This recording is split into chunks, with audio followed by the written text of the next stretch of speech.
You ever walk into your own backyard and catch 100 strangers setting up a wedding under your maple tree like you missed the memo about your property being the new event center? Yeah, that was me.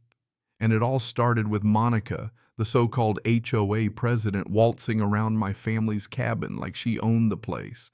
She had my key in her hand, a voice that could curdle milk, and this attitude like she was royalty and the rest of us were just lucky to be breathing her air.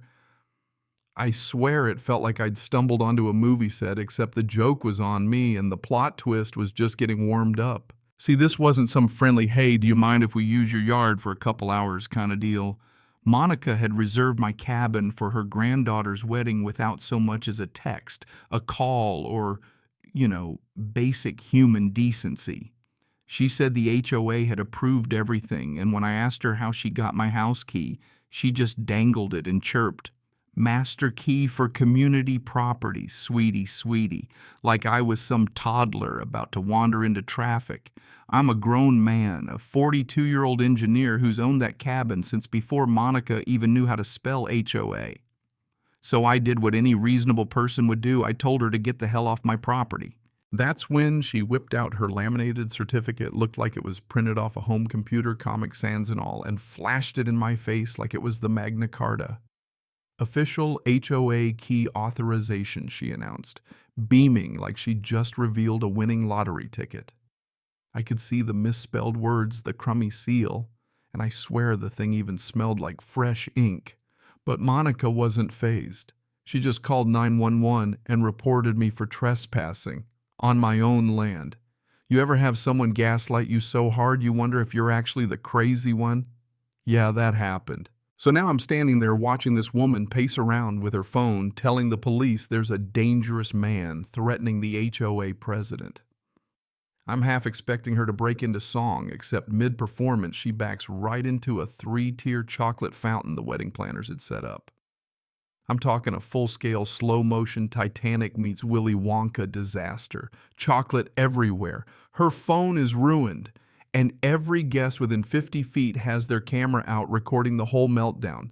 There's Monica dripping in chocolate shrieking, "He sabotaged the HOA equipment and all I can do is stand there wishing I had some popcorn." Sheriff shows up, takes one look at Monica, still clinging to her clipboard and dignity, both on life support, and starts comparing keys.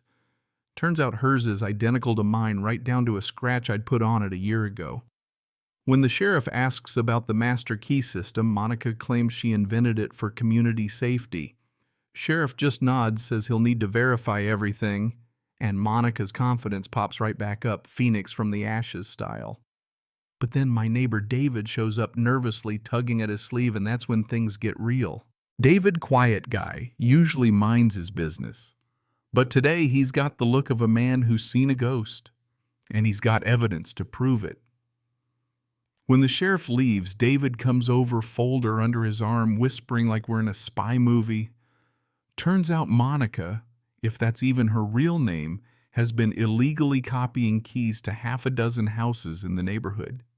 David's got surveillance photos, email chains between Monica and local locksmiths' county records that say there's no such thing as an HOA master key. I'm starting to get that sinking feeling. Like I've been living in a sitcom, only the laugh track's been replaced by sirens. Just as I'm processing all this, my phone buzzes. Wedding setup happening at your place again. Vendors back with more equipment. I look out and sure enough, Monica's at it again, wedding planners wheeling in another chocolate fountain guests in fancy clothes, and the bride herself, Emma, looking like she's living in a nightmare loop. I find her dress still on, eyes puffy. And she tells me her grandmother insisted yesterday was just rehearsal. Today's the real deal, and get this, all the permits were magically approved overnight. Yeah, sure. Monica returns this time in a self-appointed community event supervisor outfit, complete with a badge and a megaphone, talking like she's hosting the Oscars. That's when David goes full whistleblower, shouts out to Emma and the crowd about Monica's fake authority, the copied keys, and her whole web of lies. You could see Emma's world crack open right there. She recognizes her address on Monica's keychain, and her dad, red-faced, just about explodes. The whole family turns on Monica, shouting, "You ruined the wedding. You're a con artist." And even the vendors who'd been nervous about their payments from the start packing up, muttering about lawsuits and insurance fraud. DJ yanks his equipment, florists shoving roses back in the van, caterers slamming pans like it's kitchen boot camp. It was chaos, clipboard fragments flying, Monica swinging it like a medieval flail, guests ducking for cover. I'd say it was surreal, but by then nothing surprised me. But here's the kicker. Emma finds a handwritten list in Monica's car full of addresses and insurance payout amounts. My cabin, $400, $1,000 payout. At the bottom, which house burns first? Suddenly it clicks. This isn't some petty HOA power trip. We're dealing with someone planning arson for insurance money. That night I barely slept, turning over every interaction with Monica in my head, wondering how deep the rabbit hole went. Next morning, David shows up, more paperwork, more proof. Monica Brooks never existed at any of her previous communities. Fake references, fake work history, all of it. And then Emma calls, shaking, says she's found 6 driver's licenses, all with Monica's photo, all different names. My stomach drops. Patricia Williams, Linda Harrison, Carol Thompson, Monica Brooks. Who the hell had we let into our neighborhood? Fast forward. Emma stands up at an emergency community meeting and exposes everything.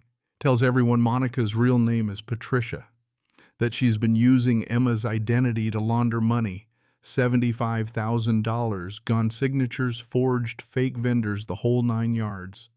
Patricia storms in mid-meeting, tries to shut it down, but Emma faces her down in front of everyone.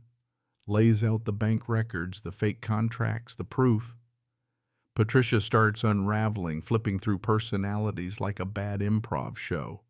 Monica never stole money. Patricia was just protecting the community and back again.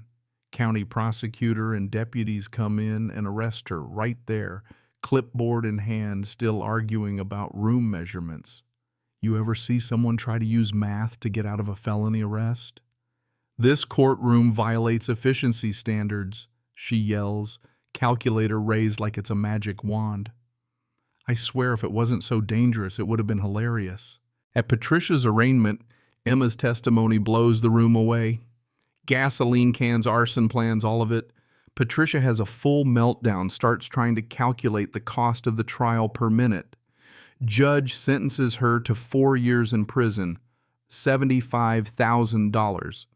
Restitution lifetime, HOA ban. David gives the community impact statement, reminding us that our real strength was standing together, not letting one fraudster tear us apart. You'd think that would be the end of it. But then comes Janet Morrison, the county clerk, Patricia's accomplice, who'd been altering property records, insurance policies, even deed registrations for years.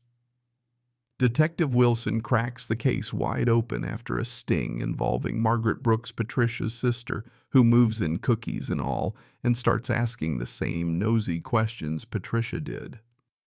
Turns out Margaret came clean, wore a wire, helped bust Janet in the middle of a failed document shredding session that required the fire department to unstick her hand from the office shredder. County corruption, HOA, fraud, fake elections, property theft, it all comes out. But here's what really matters. Emma, once a victim, becomes a hero, goes on to study criminal justice, helps others spot fraud. David turns the HOA into a model of transparency. Open meetings, no more unchecked authority. Margaret, believe it or not, redeems herself, runs the books by the rules, even writes a book about breaking the cycle of family crime.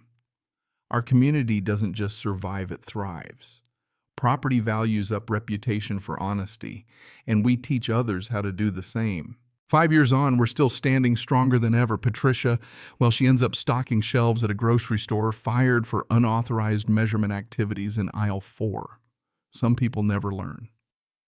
But our neighborhood, we figured out that the real measurement of a community isn't in feet, inches, or even dollars. It's in the strength of neighbors who've got each other's backs. So if you ever find yourself up against fake authority, stolen keys, or schemes so crazy they feel made for TV, just remember when a neighborhood stands together, no scam artist stands a chance. Would you have spotted Patricia before it was too late? Or have you ever seen this kind of fraud where you live? Drop your story or your take on justice down in the comments. I'm all ears, and so's the next person trying to keep their home safe from the next HOA president with a clipboard and an agenda.